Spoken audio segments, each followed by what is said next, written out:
Hello, good morning. සුබ අලුත් අවුරුද්දක් වේවා ඔයගලන්ට. ඉතින් කොහොමද අවුරුදු සරුවට ඔයගලන්ට? ඉතින් ඔන්න අපි නම් අවුරුදු සම්මරලා ඉවරයි. අද පුංචි ඩේ බ්ලොග් එකකින් තමයි මම අද ඔයගලන්ට එකතු වෙන්නේ.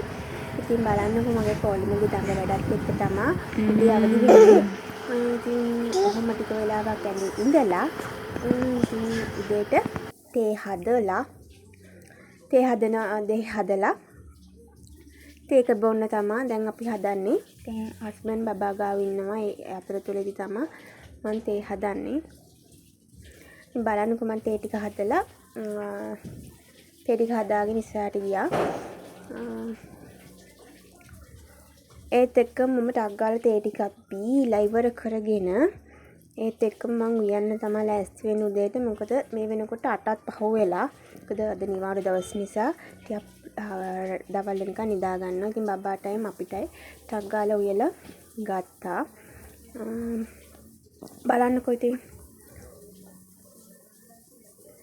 ටක් ගාලා උයලා ටක් ගාලා කන්න තමයි උදේට කන්න තමයි හදන්නේ. ඉතින් බබාටත් කවන්න ඕනේ. තව වැඩ ගොඩක් තියෙනවා දවස් ඇතුළත කරගන්න. මන්ට කුස්සිය අතස් කරලා උයා ගන්න තමයි දැන් සූදානම් වෙන්නේ. ඉතින් බලමු. ඉතින් ඔන්න උයලා කරලා ඔක්කොම කරලා ආවා කාමරේට. කාමරේට අග්ගලා අස් කරලා වොෂ් එකක් දාගෙන රෙදි ටිකකුත් තියෙනවා දාපු. ඒ ටිකත් සෝදලා එන්න තමයි දැන් මං යන්නේ. වොෂ් එකක් දාගෙන කාමරේ අස් කරලා එන්නම් මනටම. ඉතින් ඔන්න ඔක්කොම වැඩ ඉවර කළා වොෂුත් දාලා ඉවරනකොට බබාත් වොෂ් දැම්මා නෑව්වා බබාව.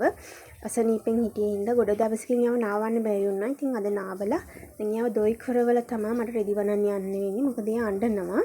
ඉතින් ඔයගොල්ලන්ට පේනවනේ අඬනවා. ඉතින් එයාව දොයි කරවලා මනටම එන්නම්. ඉතින් යාළුවනේ බබා දොයි අද දවසේ ඉතින් ඔන්න ඔය විදිහට තමයි ගත වෙන්නේ. දැන් මේ වෙනකොට නම් එකට විතර ඇති. එකට හෝ දෙකට වගේ ඇති. ඉතින් ඔහොම තමයි මගේ උදේ කාලේ ගෙවෙන්නේ. හැමදාම නෙමෙයි හස්බන්ඩ් ගෙදර ඉන්න දවසට. ඉතින් පොඩි vlog එකක් අරන් ආවේ. තව vlog එකකින් හම්බ වෙනකන් ඔයගොල්ලෝ පරිස්සමින් සතුටින් ඉන්න. තව vlog එකක් ඉක්මනින් අරන් එන්න. bye.